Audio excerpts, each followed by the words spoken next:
Get ready to suck it. I didn't open up the fucking live link, so I can't see the chat. Hey guys, it's Tim, and this is Pro Wrestling Unlimited, as we're here with yet another Monday Night Raw review. Tonight's Monday Night Raw from Jacksonville, Florida was meh, to say the least. Nick, what's going on? What is going on, ladies and male ladies? Welcome to the Raw review for August 6, 2018. We got Jonathan Powell being the first child to say hello. Adam Heeb, Fully Clutch Rodney something. Cubs 19. You guys aren't going to win it. Jonathan Powell, Derek Bocek.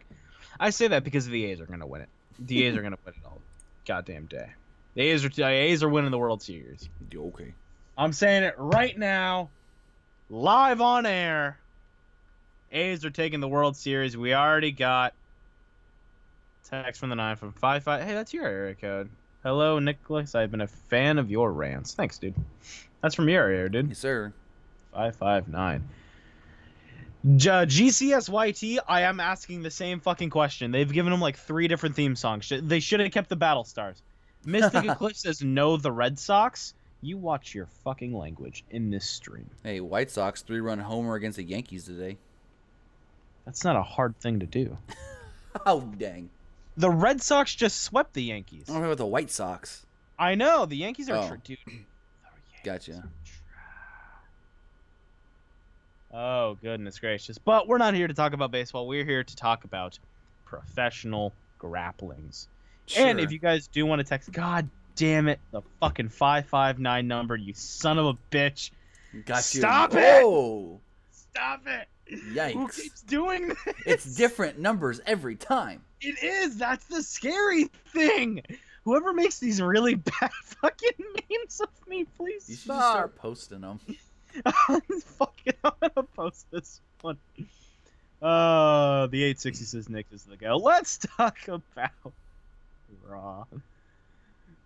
All right, so Monday Night Raw kicked off with a very long recap of last week. The Brock Lesnar, Paul Heyman stuff. Kurt Angle, Brock Lesnar, Paul Heyman, I guess you could say Baron Corbin at the end of the show. Ooh, Kristen McNutt with a $5 super chat donation to say, Tim, hey, Nick and Tim, how y'all tonight, and what are your thoughts on Ronda versus Alicia tonight in the main event? We will get to that once we get to the main event. I'm uncomfortable. Oh, yeah, if you guys could see this image that we just... I just tweeted it. Gotcha. Go check Nick's Twitter. It's so fucking weird. Oh, God. So if you guys... Or never mind. Go ahead. Going back, they showed a recap of last week's Raw, the "We Want Roman" chants when it really wasn't.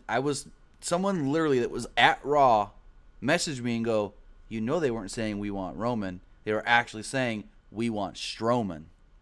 Oh, my God. Who cares? But WWE was playing it up as Roman. Anyways, so Raw kicks off. Angle comes out. Said tonight, it'll be an historic night. He then goes on with Baron Corbin by his side to talk about how Ronda Rousey would have her first Monday Night Raw match tonight on Raw. She'll be taking on Alicia Fox in the main event. Angle said Rousey had no problem competing, unlike other former UFC fighters. I think he said champions.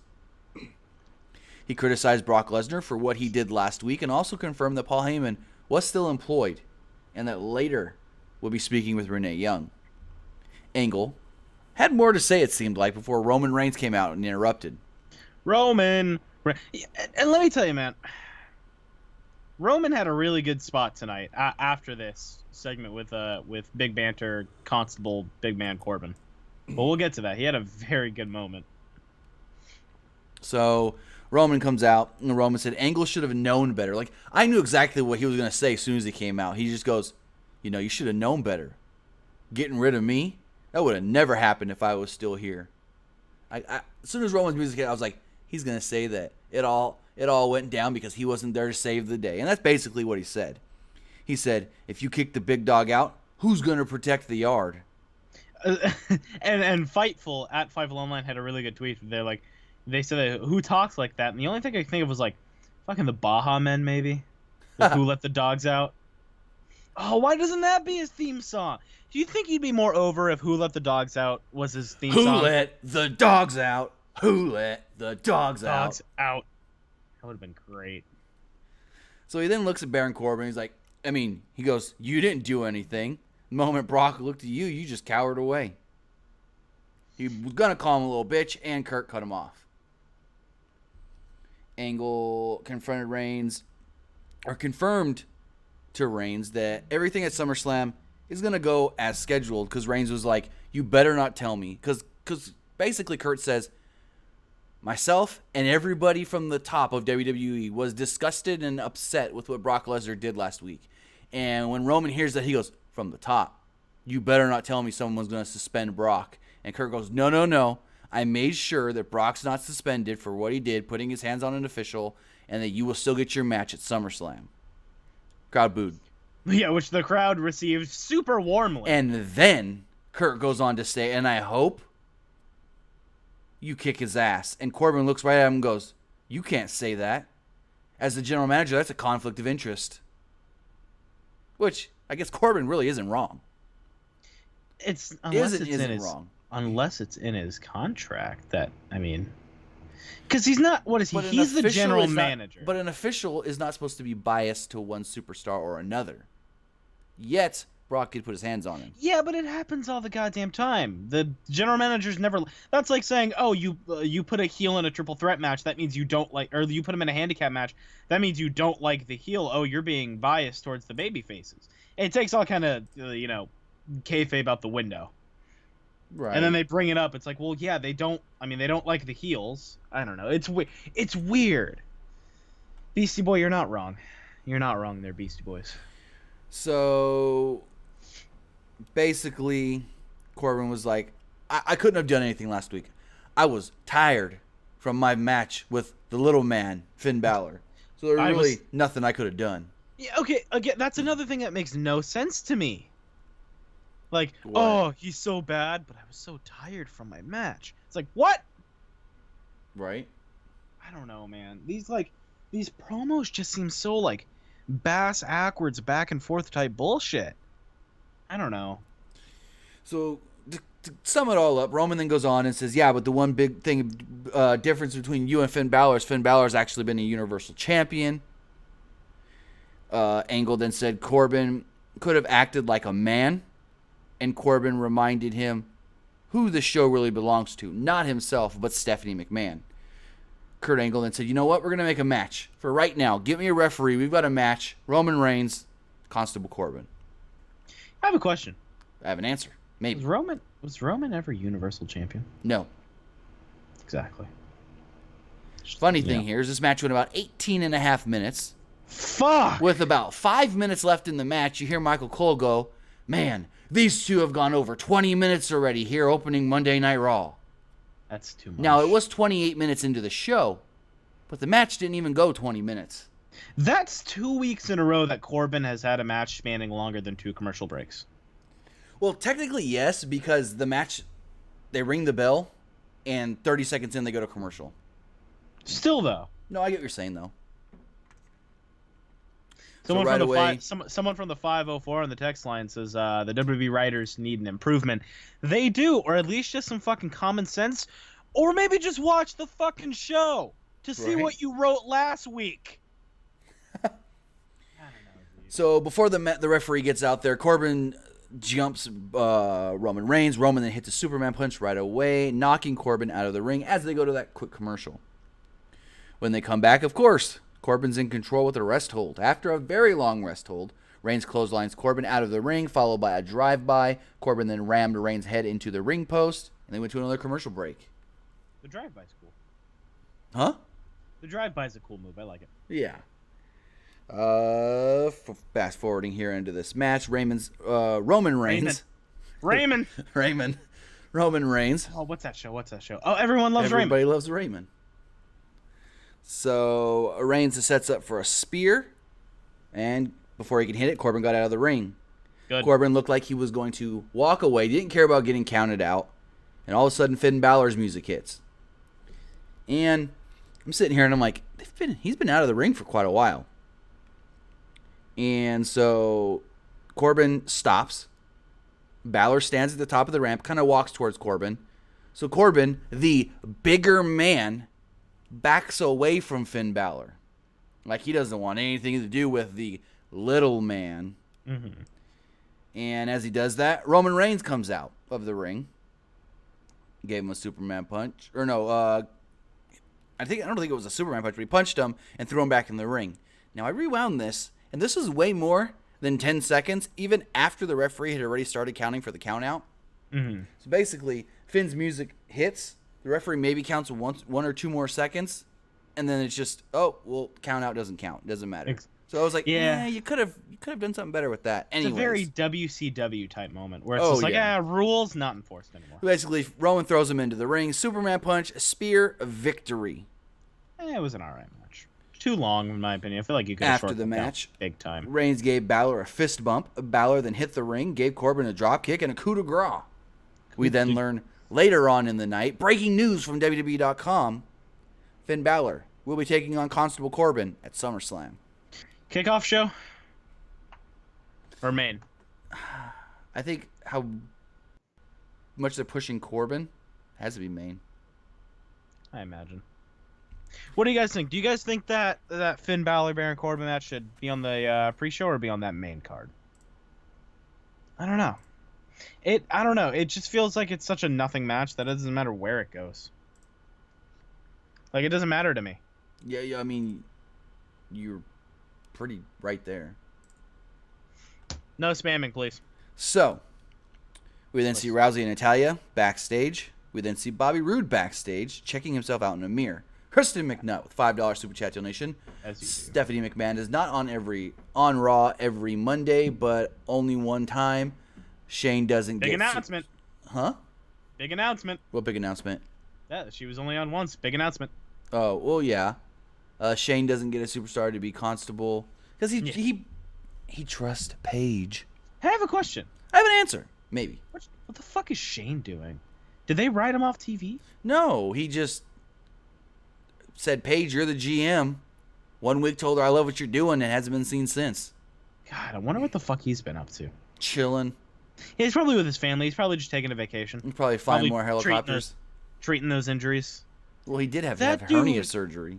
That fucker survived a helicopter crash. He's not going to die. I don't think a McMahon can die. I mean, he jumped off the Titantron. I don't onto think the a Big McMahon Show. can die. I think it's impossible for a McMahon to die. I mean, look at Vince. Hey, I want to make a petition to only call Big Show the Giant from now on. Well, you've been watching WCW or something? I have been watching a ton of WCW. Interesting. Because I've been having trouble sleeping at night, so I've been watching a bunch of old WCW pay-per-views. They're very good. Catch up on the G1.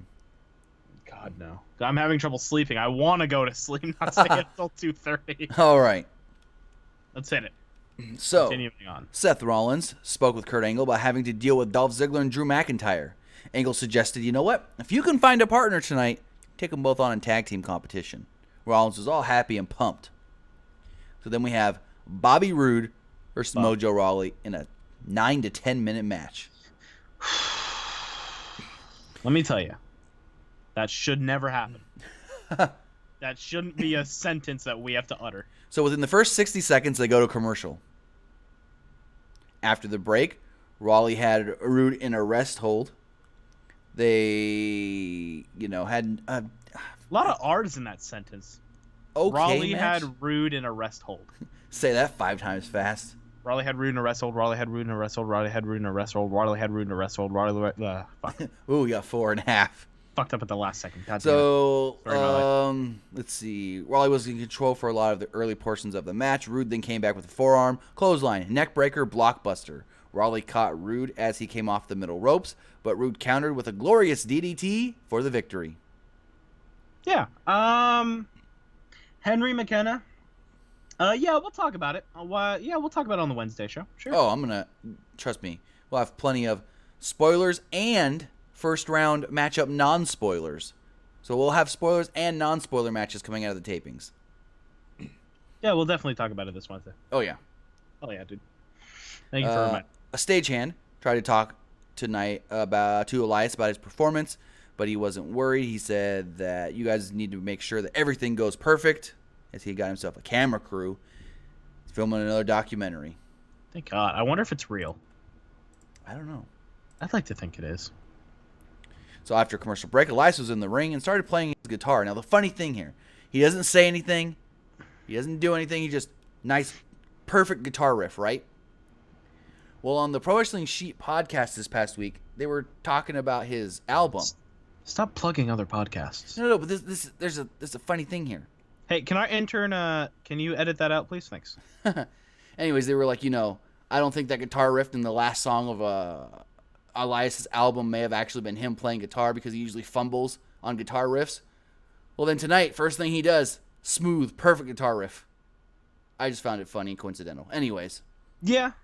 He's a good guitar player. I feel like he's like comically bad, like on purpose, like it's part of his thing. But I'm sure if he put himself to it, he's probably a great guitar player. I wish I could play guitar, man. I can play a little bit. I can play Smoke. I can play Smoke on the Water, and I can play the Iron Man. Well, I know what they call the country music 4 chords. Like, you need 4 chords, you can play almost any country music song. Any song by what's his name? Oh, fuck. Jackass? No, not Jackass. Hank Williams' son. He does like death metal. It's like country death metal. I don't know. Anyways, back to Raw. So Elias was performing in the ring. Ass Jack is his name. Oh, I know who you're talking about now. Ass Jack. I actually listened to that. It's very. So he seemed dissatisfied with his documentary from last week, saying that it wasn't what he expected. So he had a new crew here to film another one. He gave film crew directions throughout the night, or throughout the segment, I mean, telling them, hey, move here and get the shot here. Tie it on the fingers. Get right here on the neck of the guitar. He then said that, you got to make this better than what happened last week when Bobby Roode couldn't even remember, or Bobby Lashley couldn't even remember the lyrics to Rockin' Robin. So he plays for another second and then goes, wait. I can't deal with this crowd. Guy, get your CG magic and remove the crowd. I don't want to see their faces on this video. You know what I really would have hoped they said? What? It would have been like, Kevin Dunn, mute the mics like you always do. That'd have been fucking great. Got a lot of heat from the crowd. Lashley then comes out. Lashley comes out and was like, my name keeps coming out of your mouth a lot here recently. And to be honest, I liked your documentary. It really showed the type of person you really are. Elias said that Lashley's comeback was nothing more than a joke. Lashley then said, it's a joke? Your boots, your scarf, your guitar, your wristbands, your face, your documentary, your album, your everything. That's what the joke is. And Lashley said, don't speak my name again. Elias said he had enough and told his crew to get out of the ring. He was getting out with them, and he's like, let me see your clipboard for a second. He grabs the clipboard, fumbles through the papers, throws the clipboard at Lashley, and then attacks Lashley.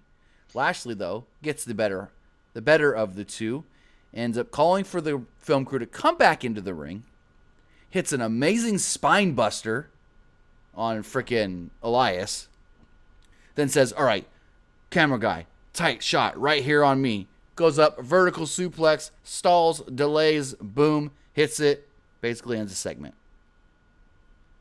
That was it. Yeah, I mean, it wasn't bad. I guess they have the built-in story from Lashley's debut, but, I mean, I don't care. So Cole then told us, later on tonight, Seth Rollins, he's going to have to find himself a tag team partner. Oh, and it will not be his Shield brothers, Dean Ambrose, because Dean Ambrose is still recovering from tricep surgery, and he's still not cleared. Like, really?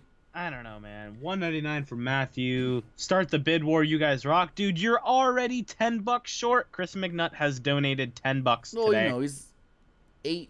Yeah, you're $8.98 short. But the tip war has begun. So, officially. We see Seth Rollins. We see Seth Rollins in his locker room, right? And he's like, got that look on his face like, I need to find a partner. So my thing is like, you need to find a partner. We'll get off your butt and go find one. And Tyler Breeze walks in.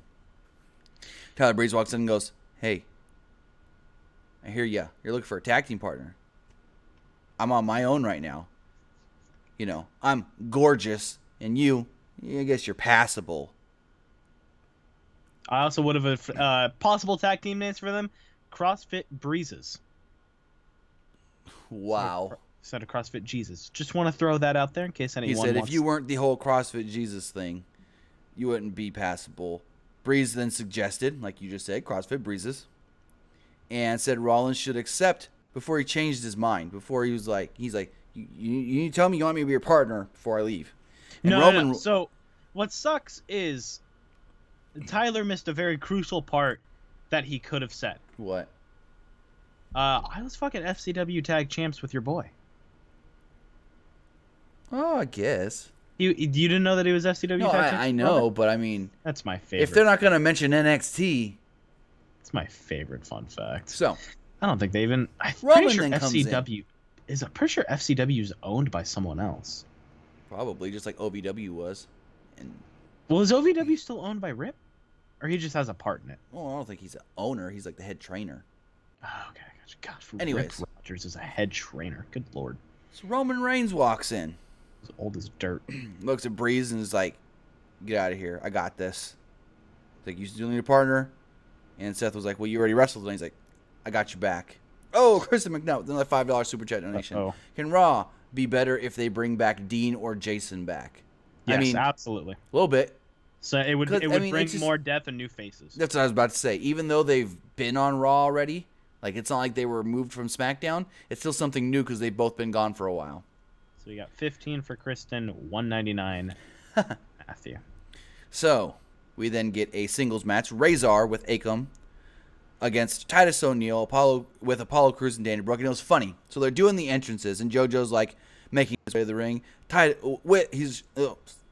hold on. Let me rephrase that. So she goes, making his way to the ring, accompanied by Apollo Crews and Dana Brooke, Titus ONeil. Like she forgot Dana Brooke's name. Like she really struggled with She that. literally goes, Titus ONeil and Dana Brooke. Titus I don't know, ONeil. That's so goddamn stressful. I don't blame her. Basically, Razor hit a spine buster pretty quickly into the match. For some reason they had to get a distraction spot in there where Titus got distracted, so Razor can hit that spine buster. Which, really, AOP, you have to go to a distraction spot? Yeah, I didn't get that at all. It's so weird. Yeah, I don't know. Something about AOP is just they don't have the oomph that they had when coming up from NXT. Well, it's because they brought him up, and then I guess they had like visa issues or something, and they were gone quickly or something. Like they were gone for a while, so it's just all that oomph that they had kind of faded away, and you forgot about them. And then people that don't really watch NXT that much didn't even know who they were to start with, you know. I'm so uncomfortable. So fucking uncomfortable. Nick, check the text message. I'm uncomfortable. Anyway. So then we have the return of the Kevin Owens show. Return of the Mac. Wasn't the same Kevin Owens show we're used to. It's not in the ring with lawn chairs and a whatever kind of desk. No, they had a little stage set up on the side of the stage, which was for a reason. You know, I'm a big fan of wrestling talk shows. Yeah. I'm fine with them. Miz TV. I liked, what was Ambrose? It's called the Ambrose Asylum. Yep. He somehow got a fucking plant over. Mitch. Got a fucking potted plant They over. actually gave mini Mitches out in the WWE Slam crate. Which I love. I really wish I had one. So Owens introduced his guest, his personal guru, Jinder Mahal. He said that he's been helping him get over the stress of Braun Strowman.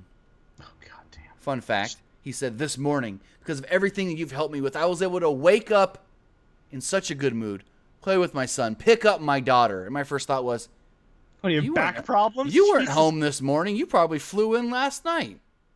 I like the idea of him going, I picked up my daughter. Like, he fucking resents his children, just fucking hates them, doesn't talk to them. No. He's been having back problems since Braun threw him off the cage.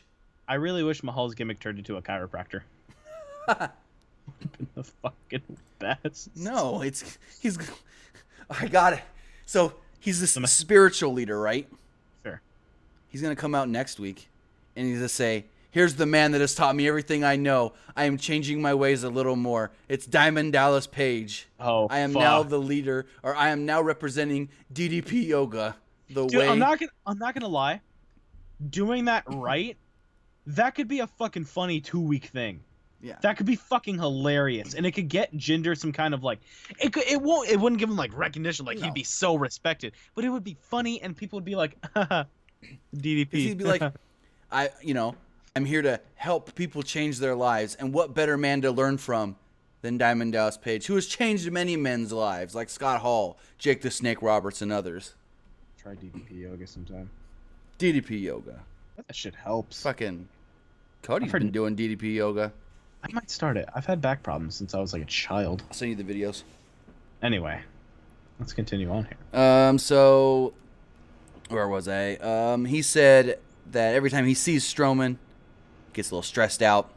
Strowman is seen as a monster, but Owens beat him in the cage. He then mentioned that Mahal also beat Strowman.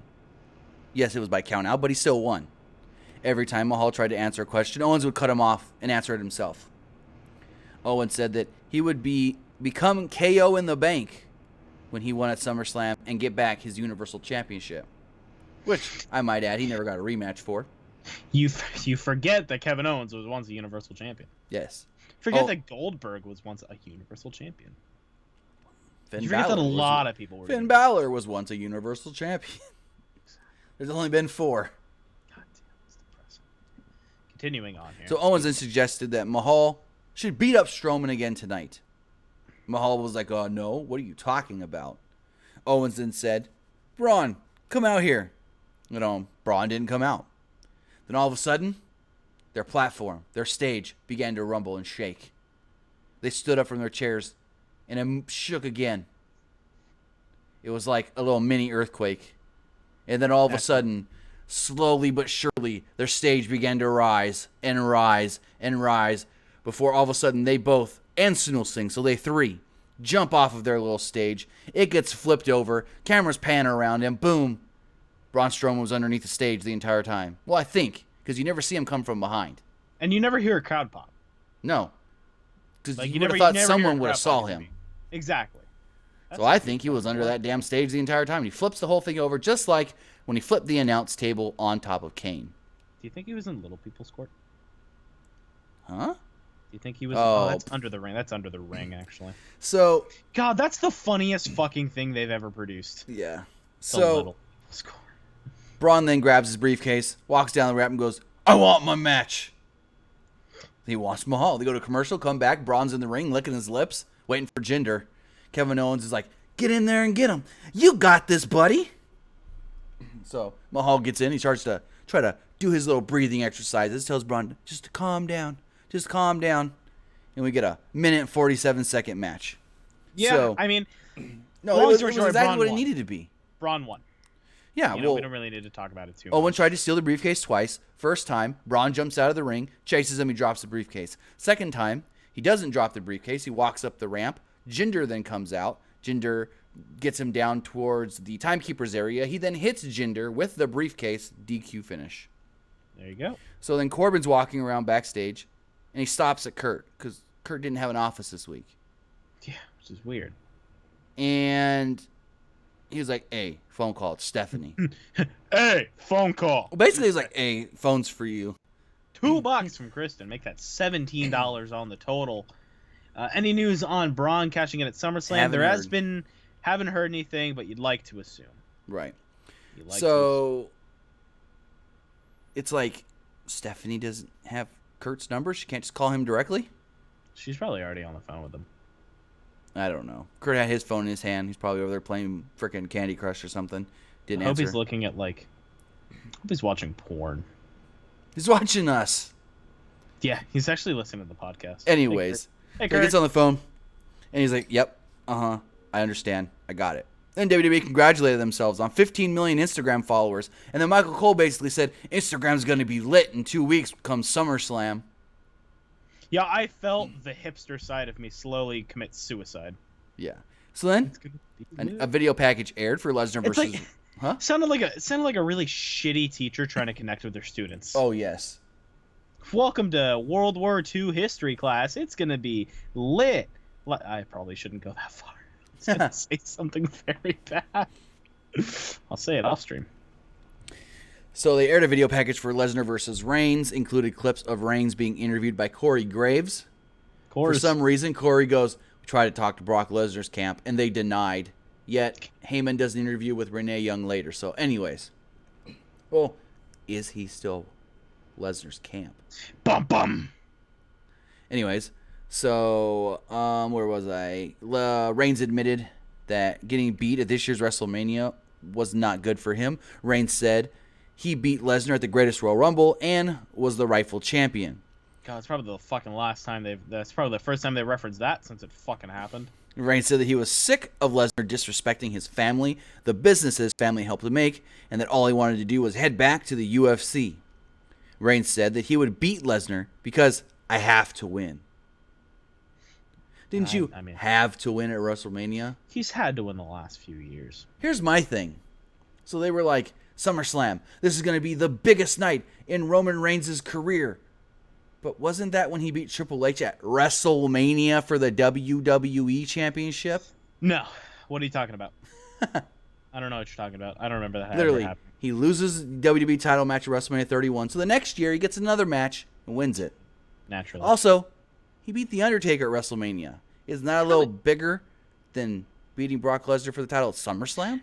It's really hard to believe that Triple H was fucking World Heavyweight Champion. For 3 months. He won the Royal Rumble. It's just weird. Anyways, backstage, Corbin and Angle approached Rollins and Reigns after Dolph Ziggler and Drew McIntyre had already gone down to the ring for their tag match. Corbin then kind of smiled, goes, Steph doesn't want to jeopardize the SummerSlam main event. Reigns, you're not competing tonight. And Roman's like, that's fair. That's I don't totally care. fair. I don't care about that. And Corbin goes, yeah, you do. Because if you go out there and try to fight again, you're forfeiting your match. So don't. You better listen.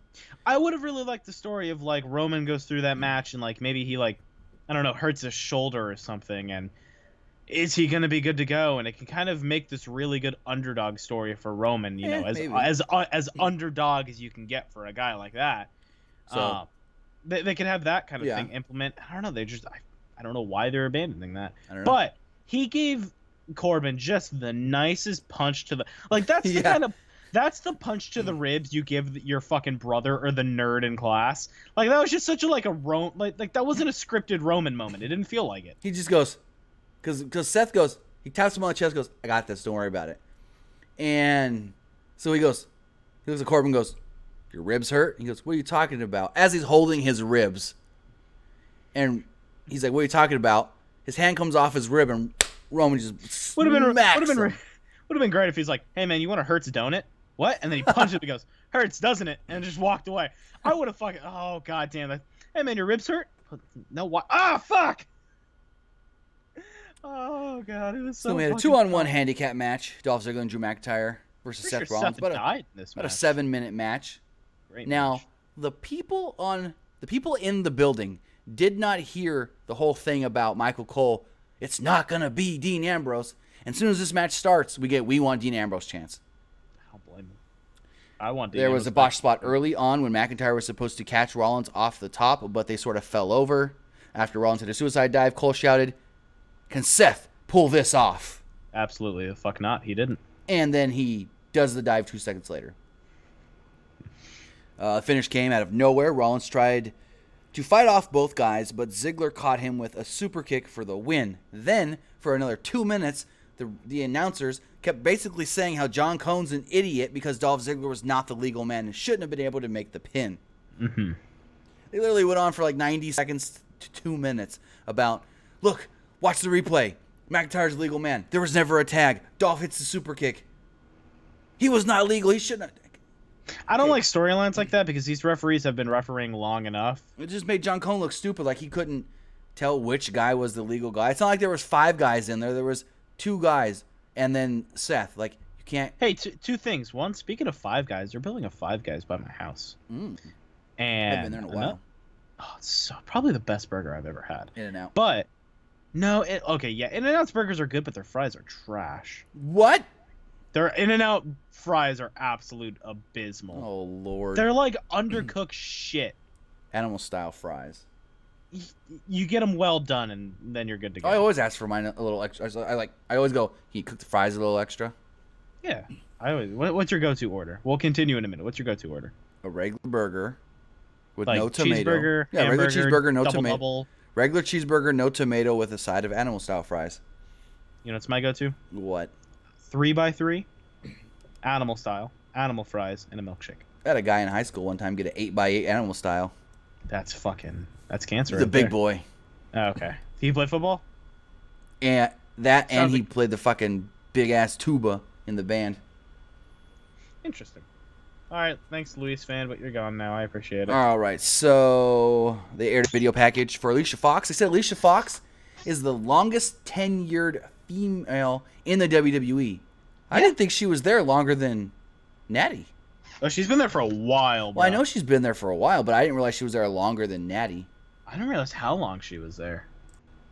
She's been there for over 10 years. I mean, I think this year was her 10-year mark.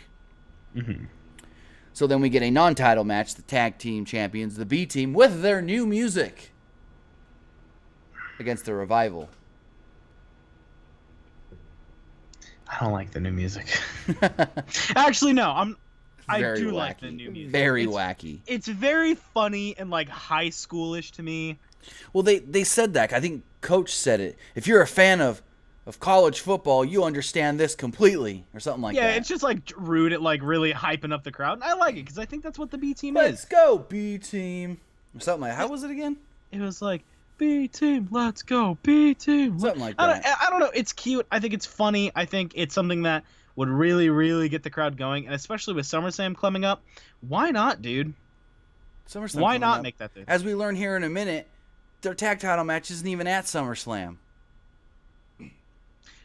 It'll probably be the rematch. I'm assuming the Revival. Well, so what happens is they have a match. It's about 3 minutes long. It's the Revival versus the B team before the Deleters of World. Say yeah! Before the Deleters of World come in, and they cause a DQ.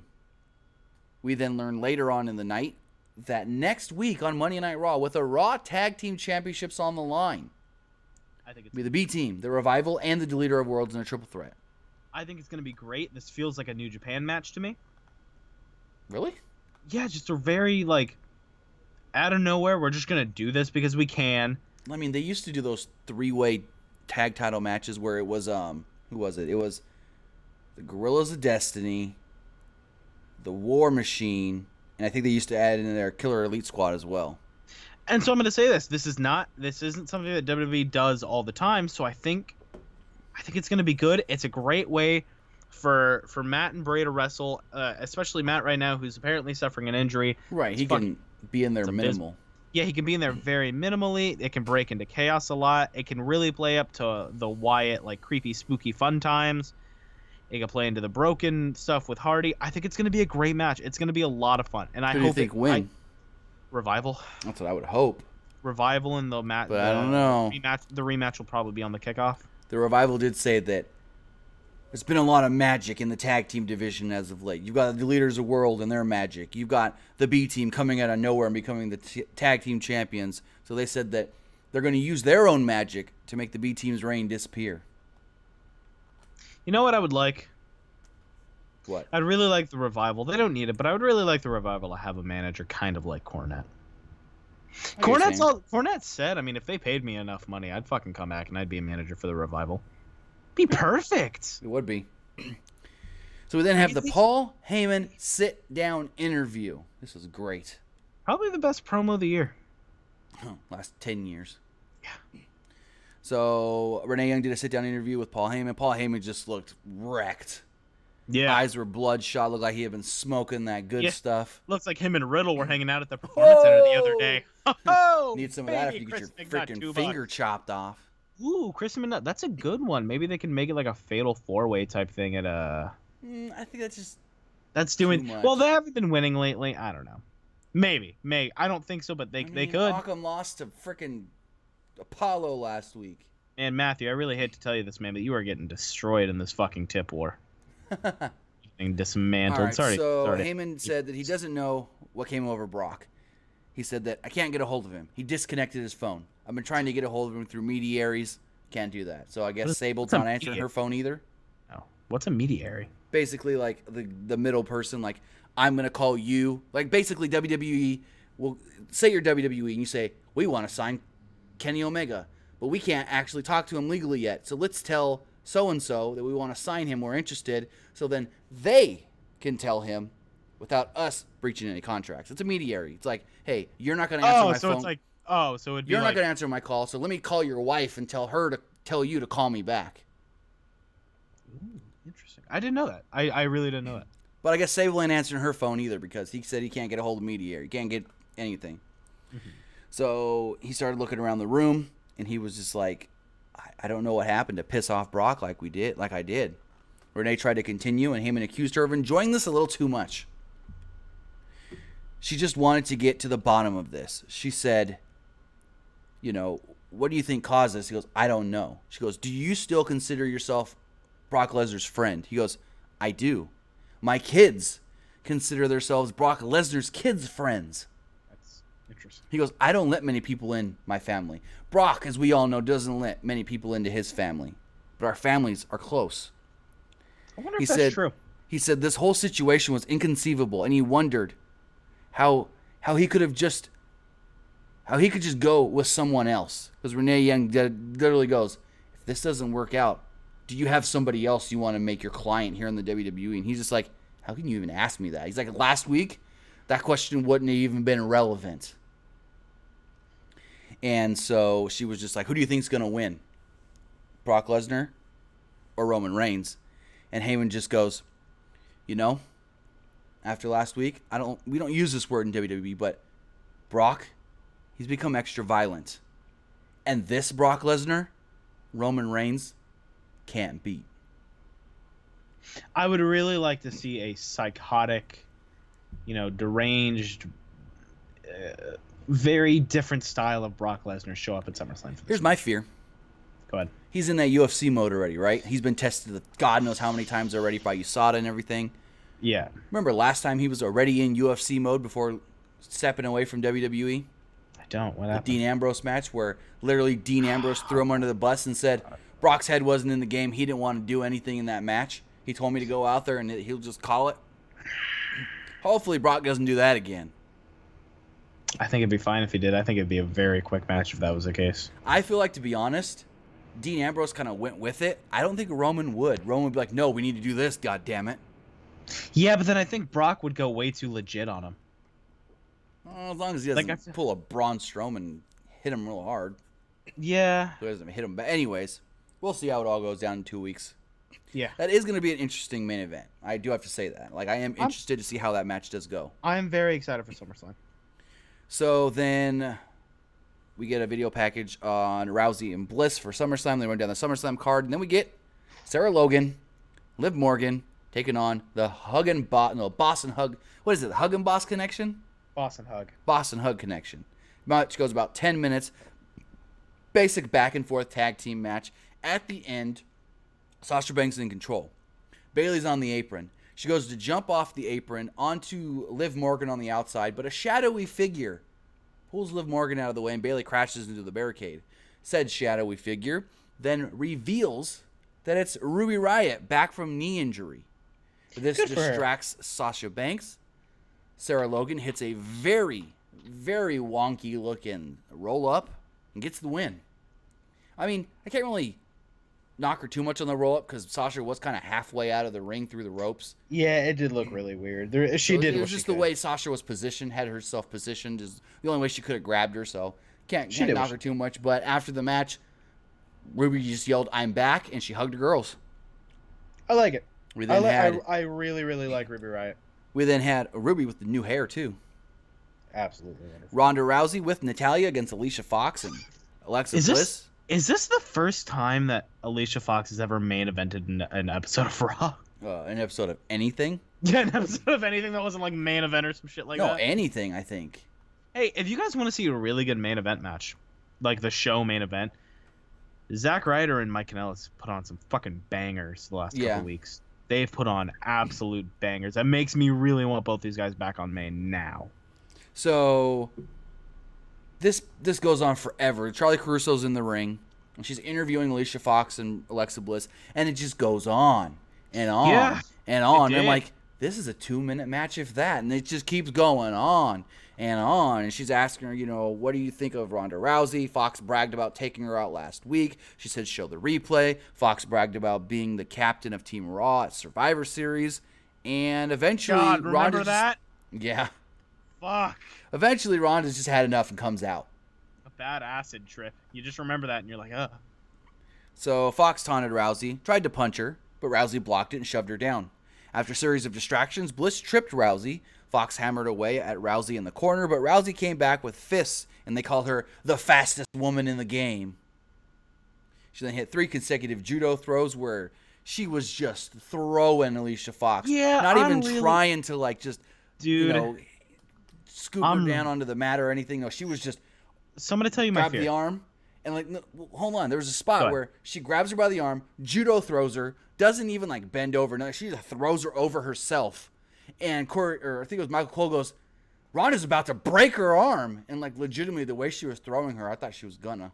So I have a worry.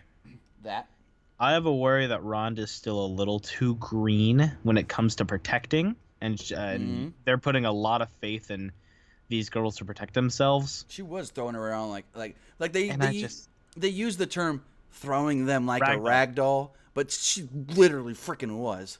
So what worries me is that Ronda might hurt someone, but I think WWE officials like her too much to give her any sort of slack if she does end up hurting someone. And that really worries me because that's fucking legit right there. I don't know. That shit just it looks real and it brings a bit of legitimacy and fun, but fuck, man, it's scary. $2 for Chris Natty turn on Ronda, help Alexa win at SummerSlam. That's a good idea. Yeah. So match ends after Bliss gets another distraction on Rousey, but Rousey catches Fox with a suplex. Rousey then stared her down, and she gets that pissed off look through the eyebrows look, and all of a sudden, I think it was Corey Graves goes, "Oh no, the expression has changed on Ronda Rousey. Things are about to turn up." This is about 90 seconds into the match. Once the bell rang, actually. And she puts the armbar on, and literally within half a second, Alicia Fox is tapping. Yep. Natty and Ronda hug. Charlie Caruso tries to congratulate her, but Natty moves out of the way, and Alexa Bliss tries to jump her from behind, and Ronda no-sells it and throws her down. Ronda grabbed the mic and said, "It didn't matter how tight Bliss held onto that belt, because come SummerSlam, it's mine." You think she wins it? I think she kind of has to now. 2 title matches and she doesn't win? Yeah, I think she would. Plus, it would if she didn't win, it has to end in shenanigans. They ain't going to pin her. God, no. They're not going to submit her either. No, they're not going to. She ain't going to lose clean. Pin, submission. When do you think she takes her first loss? And who gives it to her? A legit loss? Yeah. I don't. That's tough. I would assume Charlotte beats her, but I don't know when. SummerSlam? No, I'm sorry. Mania? Survivor Series or Mania? Nah, don't give her a loss in Mania. Give it Survivor Series. You think champion versus champion? Just get it over with early. You know what I mean? I guess. That was the thing with Asuka is once she lost, did people still remember that she lost? Is that something that's talked about because she hasn't won anything since. She beat Billie Kay 2 weeks ago. That don't count. That's a win, motherfucker. I get. I didn't remember. Other people probably didn't remember. They just remember she keeps losing to Carmella. She lost once. Twice. Oh, no, she lost twice technically. I beat Charlotte Flair twice. I beat Asuka twice. Anyways, that was freaking Raw. God, apparently I pissed him off before the end of the show. I'm just saying that Raw pissed me off. That was the Raw review for August 6, 2018. I want to thank you all for tuning in tonight. I really appreciate it. You can follow me on Twitter at PWU_Armstrong. You can follow Pro Wrestling Unlimited on Twitter at PWUnlimited. Facebook at Facebook.com/Pro Wrestling ULTD. Right here on YouTube. And check out the lovely, lovely people over at Fightful.com, at Fightful Online. They got all your pro wrestling, MMA, boxing coverage that you could ever ask for. Tim, where can they find you? You can find me on Twitch and Twitter at TimmyBuddy. Hopefully soon on PS4, since PS4 6.0 update may have name changes finally available. When is that happening? Beta goes out soon, but they did announce that they're keeping things secret. This beta isn't going to get most of the 6.0 stuff. They're keeping it that secret. I wonder what it's going to be. I don't know. Some are I saying, wonder if some are saying possible name changes for your user ID. Some are even saying possible backwards compatibility. So now if you have a PlayStation now, you can download games from it instead of just streaming the games, which means you would have to have backwards compatibility because there's a lot of PS2 and PS3 games on PlayStation now. Exactly. So with that, see you guys tomorrow after SmackDown Live. Have a good night, guys. See you, folks.